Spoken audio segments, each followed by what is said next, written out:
We begin with severe weather Team 9 coverage tonight. Some active weather overnight into tomorrow morning. Thank you for joining us. I'm Dylan Cleland. And I'm Jamie Baker. Let's turn things over to severe weather Team 9 meteorologist Nathan Shutt, who has the latest details. We've been seeing some gusty winds with a cold front that's been sweeping through the area, and we've had wind gusts registered even into PA up to 52 miles per hour. So some gusty winds, but winds are now beginning to subside, and really our weather will be turning more quiet for the second half of this night. And we're seeing plenty of sun breaking back out for tomorrow morning with those winds even much lighter.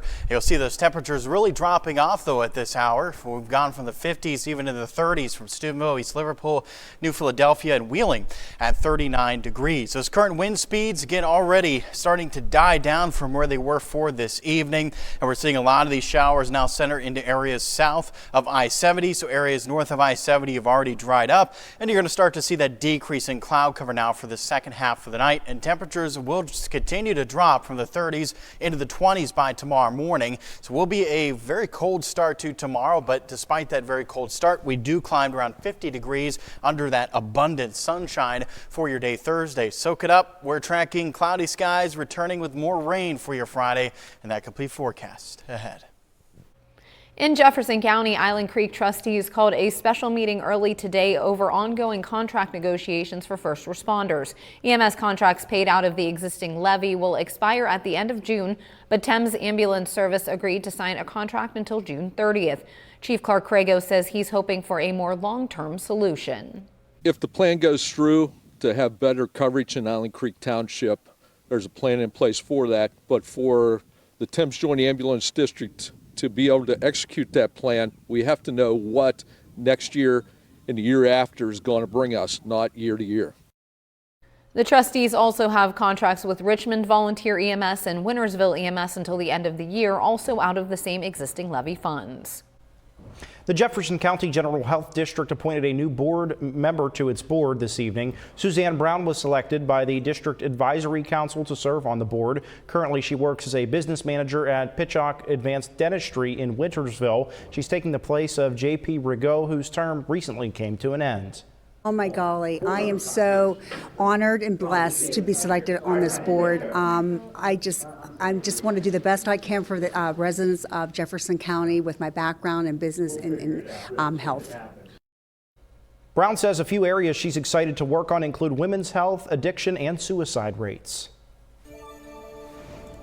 West Liberty University is continuing to move forward as they search for the person who will become the school's 38th president. News 9's Tyler Madden has an update on where the process stands. The West Liberty University Board of Governors met Wednesday ahead of interviews with their final 9 candidates as the school searches for its next president.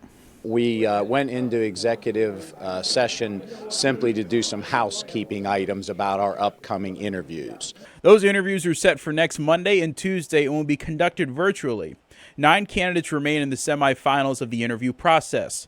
The names of those in the running are being kept confidential.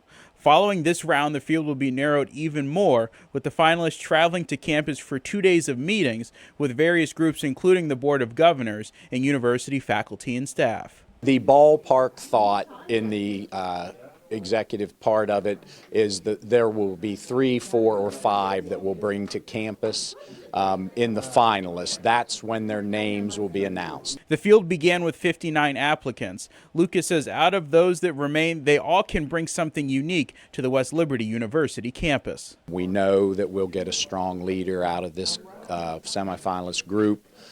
They're diverse.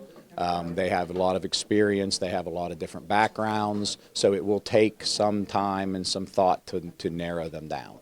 The Board of Governors also received updates from a number of different departments and took action on a few items, which included approving tuition and fees for next year and ending a lease agreement with the Highland Center. Reporting in the Wheeling Content Center, Tyler Madden, News 9. A Belmont County man has been sentenced on a sex abuse charge. Logan Galbraith will spend 1 year behind bars for unlawful sex with a minor and corruption of a minor. Galbraith will have to spend 6 months in the Belmont County Jail and 6 months in the East Ohio Correctional Center. He must also register as a Tier 2 sex offender for 25 years. Developing tonight, officials are investigating a garage fire that started off State Route 213 in Jefferson County. No one was injured when the flames broke out behind the Pleasant Hills Volunteer Fire Department at a trailer court. Upon arrival, the structure was fully engulfed, but crews were able to stop it from spreading to the trailer next door. Responding units included Toronto and Pottery Addition fire departments, as well as Knoxville and Pleasant Hills volunteer fire departments. The drug that reverses the effects of an opioid overdose will soon be more accessible. And health officials in one local county say it's about time. News 9's Gianna Dupre has the details. Narcan has been FDA approved for behind-the-counter use for years. Now it has been approved to be bought in stores. The U.S. Food and Drug Administration has moved forward with this approval during what is called a dire public health need.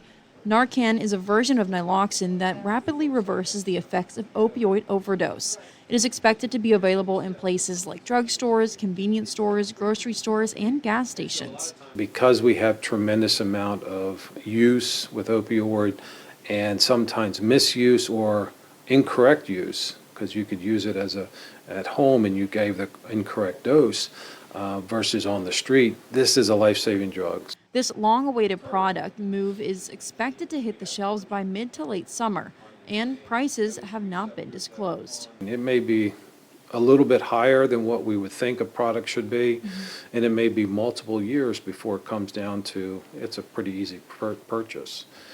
The significance of Narcan's greater availability may well extend beyond those with substance abuse problems. So individuals who have opiates in the house because they've had an operation, a procedure, and they've been prescribed it, it's important to have this in the house.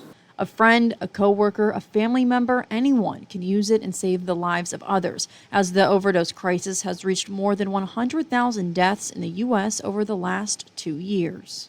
We do have problems in the Ohio Valley, state of West Virginia, and for that fact, across the country. So this product in the hands of the right people is tremendous. Now, although this is an important step in the process to use easily up your nose, Gamble wants people to know that you still need to call 911 in a timely manner if a situation ever occurs. Reporting in Ohio County, I'm Gianna Dupre, News 9. Coaches and doctors partnered up tonight for a charity basketball game benefiting the American Heart Association's Go Red for Women campaign. The teams were made up of coaches from St. Clairsville High School and members of Trinity Health System's cardiologist team. There were raffles and t-shirts also on hand, with those proceeds also going toward the cause.